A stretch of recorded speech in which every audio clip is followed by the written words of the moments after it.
What's up, everyone? Another day, 4 service calls to go.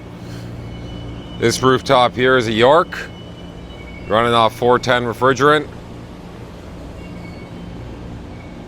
Customer saying that the change room and lunchroom isn't cooling properly, so upon first inspections, like I always do, condensate trap full of water. Sounds like our condenser fan motors are on and running.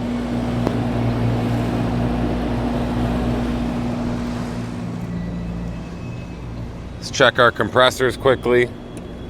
Always do a visual before you break out any tools. Can save you a lot of time.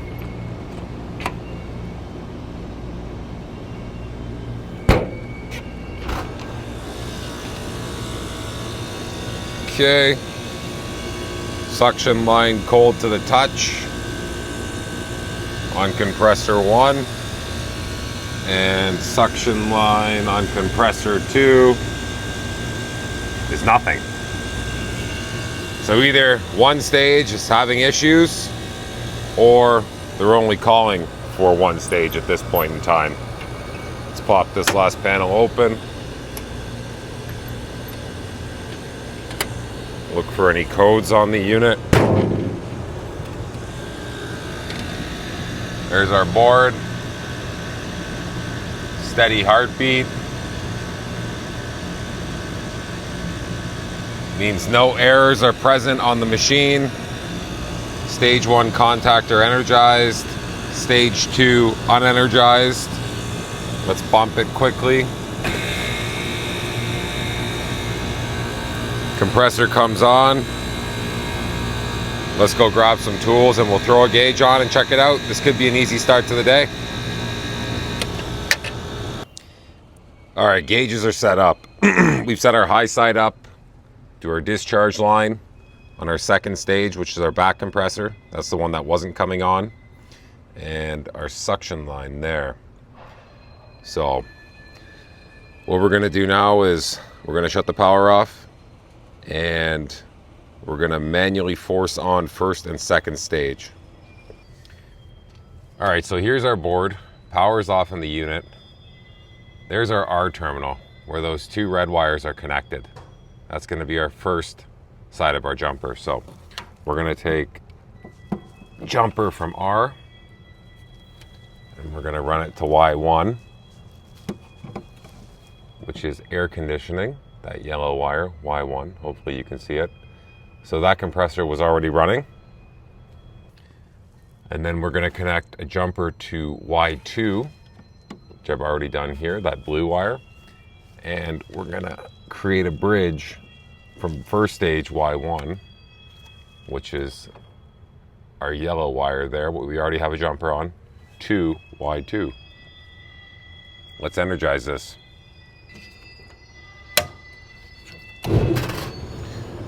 And guys, keep in mind, usually you're gonna have to jump out the fan as well.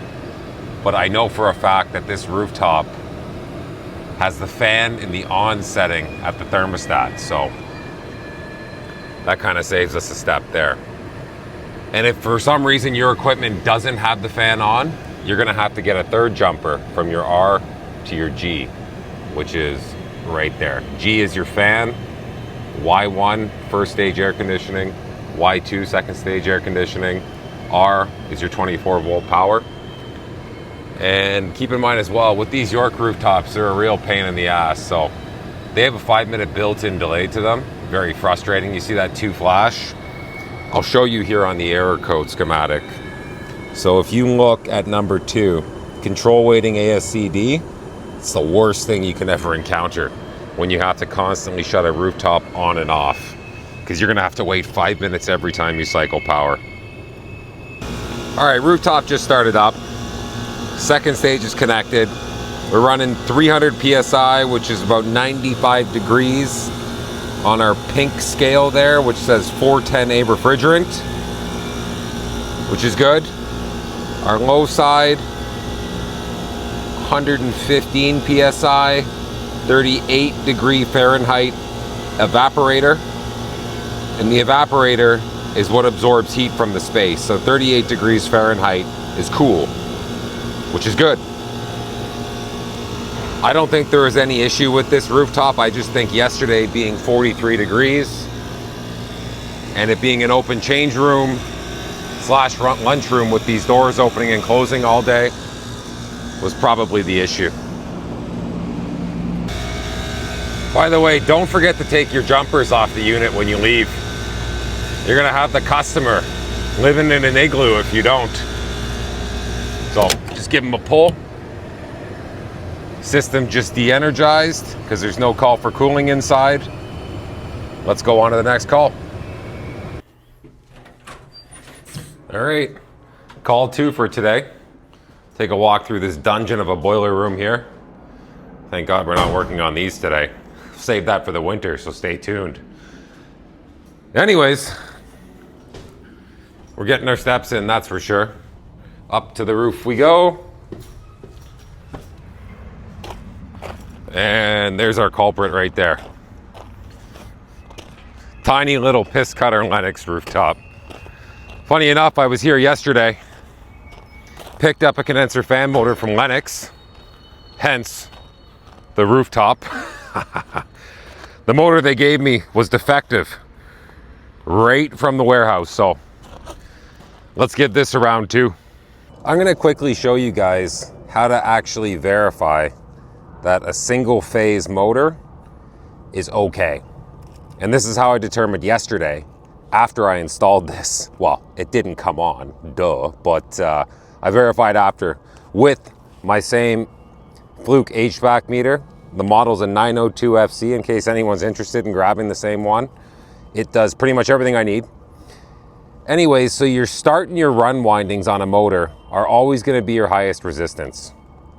So what you're gonna do now is you're gonna take your meter, you're gonna set it to resistance or ohms, which looks like this. And you're gonna go between the 3 wires you have.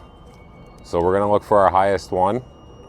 That one is 24.8 ohms resistance, so we'll call that 25. That's between purple and black. We're gonna take our orange and purple. We have 50.3, so I'm gonna say that's our start and run winding there, our highest reading. And then we're gonna go between orange and black. And let's see what that gives us. 25.6. So 25 plus 25.6 is 50.6. And we have 50.4. So the 2 or low values should always equal the run and start winding, which is your highest value. And in that case right there, we were pretty much spot on. So that's how you would determine if a motor winding is ohming out correctly. And if you're on site and you're trying to determine if this motor is bad, in another form would be checking it to ground. So you would take a lead like this, your other one, generally speaking, this condenser fan motor would be grounded to the chassis of the unit. You can also use your copper piping from your air conditioner, but you're gonna go from each leg to a ground. And if you hear anything like this, or you register any ohms resistance on your meter, you know for a fact that this motor has a reference to ground, which would be another indicator that it's cooked. All right, y'all. We're gonna be throwing this motor on top of this unit here. Just for a reference to this height, I'm about 6'3" in these work boots. This unit is shoulder height, give or take. So what is that, 5 feet up? Anyways, all of this gear's gotta go up top, including me. So if you guys do end up working in this field, try and stay in reasonable shape. It'll help you in the long run, save your joints, because you're gonna have to do crap like this. All right, let's get to it. Okay, so on these type of units, I generally like to put this motor in first without the blade, because these wires need to be tie wrapped into the frame housing, or the bracket housing, should I say. And that blade doesn't leave you a lot of room to do so if you throw it in first. So if you pop all this into place, it'll make it a lot easier for you. There we go. Motor's in place, and the blade will be easy enough to put on, but these wires here have to be tied onto here. And the reason being is because if for some reason the fan, when it's rotating, ever drew these wires up, it would chop them, and we'd be back tomorrow. Okay, this bolt's got to come out. This is our grounding wire. It's green. That's going to go through here and get grounded to the bracket support for the motor. Kind of ties back to what I said a little bit earlier about how if you're checking for a ground, the motor housing will do just fine. That's in place. Let's tighten this bad boy up. All right, see? And no fan blade, I can hop right inside the unit. Makes things a lot easier for me. So we're just gonna be tightening up these, this nut and bolt here. These are just 1/2 inch speed wrenches, I call them anyways. So we're gonna give these some good cranks here. And then the wires I mentioned before, it's just so much easier to get in here and do what you gotta do with no blade on. So we're gonna tie these into place so that fan motor blade never has a chance to chop these up. Awesome. Get our handy dandy side cutters here, or as some people like to call them, dikes. That's no joke either. And then these wires will get fed through into the unit. All right. Oh, hello, sir. I'm coming through the hole. All right, let's see if we can reach over the top and pull him through. Ah, long arm HVAC Dave. Let's go. All right, now that our wires are through, we're gonna put this 10 microfarad run cap for our condenser fan motor onto this dual run cap. I don't know why the supplier gave me an individual run cap, but oh well. Might as well use what's new, right? Let's put one extra tie here. Boom. We're in place. We're good. And let's wire this bad boy in. Okay, so according to our wiring diagram in our motor and on our rooftop, which is right here, this is our line in L1 power or black wire, which happens to go through this harness, which is just tied in to the bottom of this contactor. So the principle behind that is this is a shunted contactor. One leg's always live. This one is not. So you're gonna wanna put it on your side that has a shunt. So only when there's a call for air conditioning, your condenser fan will energize. If you were to put it here, it would run 24/7. And then we're gonna get power over to one side of our capacitor, which is coming from our shunted side here. So we have continuous power into this 10 microfarad run cap. This purple lead will go on our other side, and our orange, which is our common, will go here with our power from our shunted contactor. This little frisbee looking thing is a rain cap. It protects your motor from the elements. And the easy part now, our fan blade. So that's gonna sit right about there. And there's a small little square head set screw on this blade. And then we just give her a few little cranks with an adjustable wrench. And boom, there she is. Let's get her. Woo! Let's go. Lennox gave us a good motor today, boys. Next call. So this is a quick little Dave pep talk here to the people in the comments from my last video.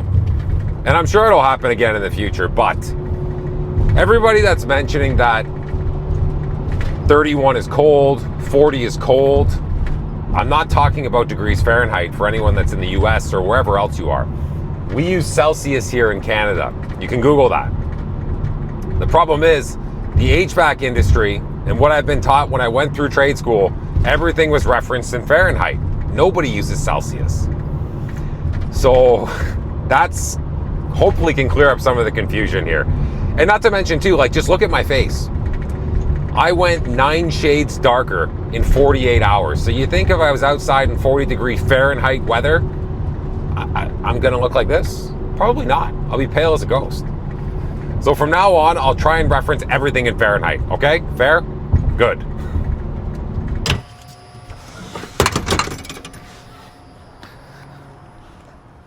Okay. All right, guys. This is actually gonna be our last service call of the day. Long walk here over to this unit. Solar panels everywhere here. Pretty cool though. But anyways, this rooftop here is for a manager's office in the warehouse. And they're saying it's been hot for the last 2 days. So first things first, we'll do our visual. We have condensation, which is a good sign. Condenser fan motor. Doesn't feel like it's pulling a lot of heat out, I'll be honest with you, but it's going the right way. This is an old train rooftop. Probably runs off 22.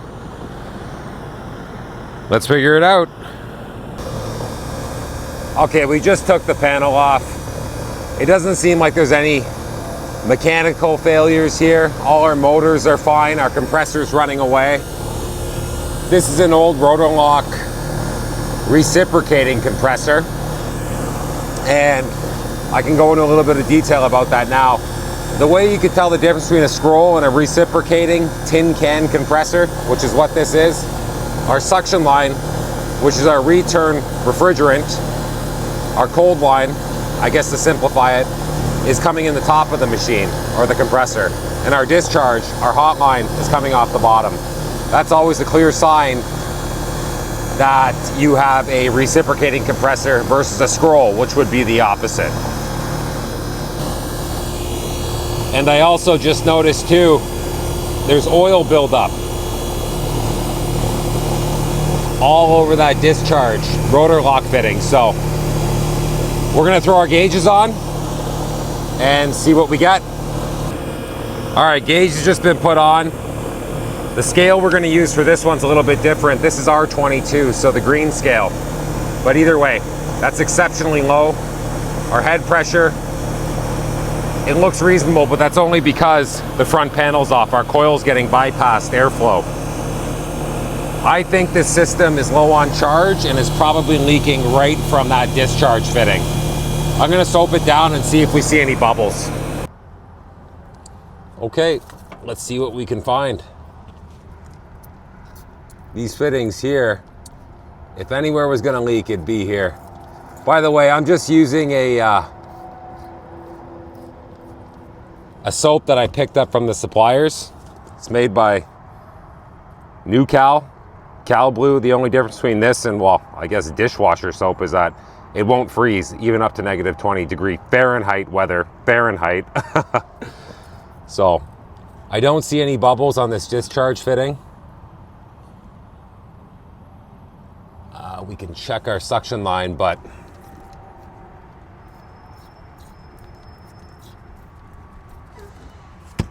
this all looks okay as well. We'll let it sit for a second and see what happens. Okay guys, we found our leak actually, and it's in a very surprising spot. There's no braze here. This is just factory bent 1/2-inch copper tubing. But check this out. It's right on that bend. You'll see the bubbles. You see them? Unbelievable. And that's just a pinhole too, but what a unique spot for that to happen. We just talked to the customer. We're gonna have to come back tomorrow and patch up that hole. I don't know if there's any other leaks in this system. Very well could be. So we're not gonna risk it trying to top it up. There's no point. It'll probably just leak out by tomorrow anyways. And this is actually 422B. Somebody's converted this rooftop. So that's just the drop-in for R22, which is technically not distributed anymore. And if you can get your hands on it, it's super expensive. But anyways, guys, skies are blue. It's 34 degrees Celsius outside. Fahrenheit, I don't know what that is, 90. But thanks for tuning in. Check back with me for the next one. Like, subscribe, comment.